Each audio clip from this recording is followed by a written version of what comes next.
Oh, move, we are not pausing. Move. Afande kakitu kati.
Ngwe kimanyi wende tosobola kukola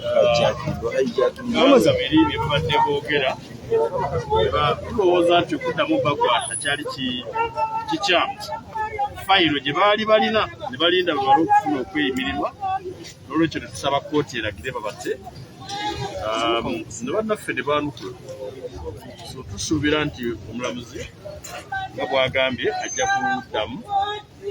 Ssewanyana ne Ssegirinya mulabi baali mulwadde, tusaba tulowooza nti kkooti basaasira bayimbule basobole okuwoza nga bava bweru, kubanga egyo emisango bali lwedde ogiwoza.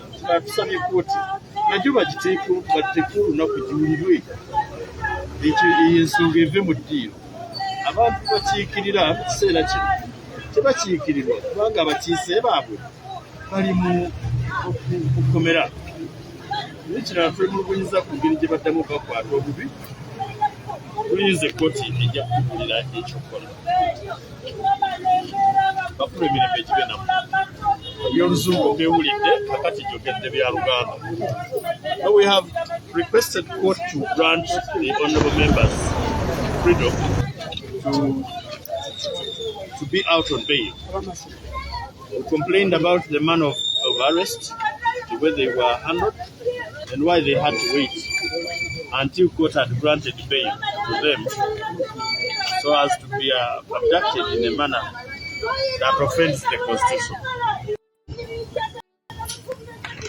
That our colleagues will be out on that day. We have also requested the court to fix the dates so that the main cases could be heard and disposed of, as well as directing the prosecution to disclose by releasing the documents and exhibits they intend to rely on to us for adequate preparation. May God bless.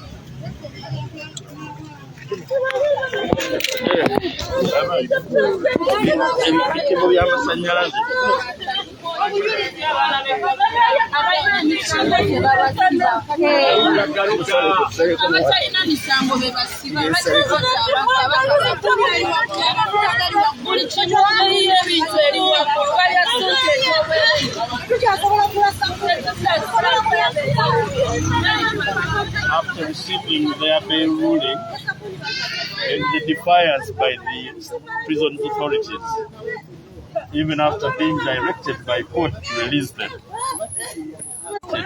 and prayed to court to order the prosecution to disclose the documents they intend to rely on in this prosecution and to fix a date for hearing. I think we seem to be moving positively towards that, with the court promising for giving us a date for pre-hearing when we expect to agree on the schedule for hearing this case. We are hopeful that we shall defeat them from there. Tusabye kooti eragire bannaffe ab'oludda oluwaabi okutuwa empapula ze bateekateeka okwezigamako ku musango guno, era kooti etuwe n'olunaku olutandika okuwulira emisango. Kereziya, muzikiti, kanisa.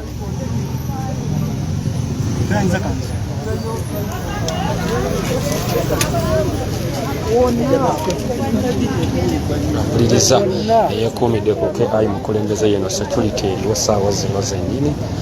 Security weeri eri tight nyingi nnyo abagambadde njagala mbabuuza essaawa zino